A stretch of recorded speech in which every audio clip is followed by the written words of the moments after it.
प्रारब्ध मनुष्य को कब कहाँ ले जाएगा और कब कैसी स्थिति में रखेगा, यह कोई नहीं जानता। मनुष्य सामान्यतः अतीत में खोया रहता है या फिर भविष्य के सुनहरे सपने देखा करता है, किंतु वह रहता वर्तमान में है। अतीत की स्मृतियां दुखी होने के लिए नहीं, उनसे शिक्षा ग्रहण करने के लिए हैं।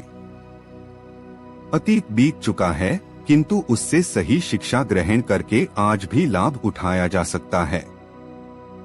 भविष्य की कल्पनाएं करते रहने से क्या लाभ, जबकि किसी को पता ही नहीं है कि भविष्य में क्या छुपा है। जब प्रत्यक्षमान जगत ही मिथ्या है, तो कल्पना जगत में वास्तविकता कहां से आई। जीव का ज्ञान कितना सीमित हो चुका है, वह यह भी नहीं जानता कि अगले क्षण क्या घटित होने वाला है, किंतु अभिमान के विमान में सवार कल्पनाओं के आकाश में उड़ता फिरता है। इस अल्पज्ञता से उभरना तथा सर्वज्ञता की ओर बढ़ने का नाम ही आध्यात्मिकता है। कालचक्र घूम रहा है तथा हम भी उसके साथ साथ घूम रहे हैं, हमको ज्ञात ही नहीं है कि हम घूम रहे हैं। अध्यात्मपथ काल चक्र से साधक को निकालने, उसकी यथार्थ स्थिति में उसको स्थापित करने तथा काल चक्र को अपने से भिन्न दर्शाने का मार्ग है।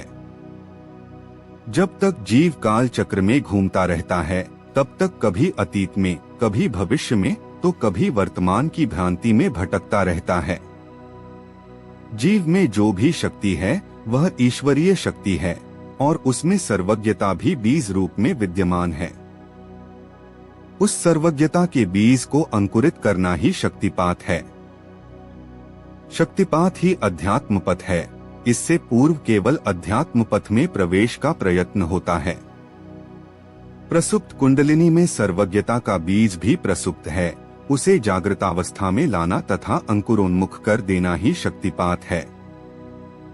सर्वज्ञता अंकुरित अवस्था आरंभ होते ही प्रकट नहीं हो जाती। सर्वज्ञता रूपी महान वृक्ष का रूप ग्रहण करने से पूर्व शक्ति को कई अड़चने, पड़ाव तथा अवरोध पार करने पड़ते हैं।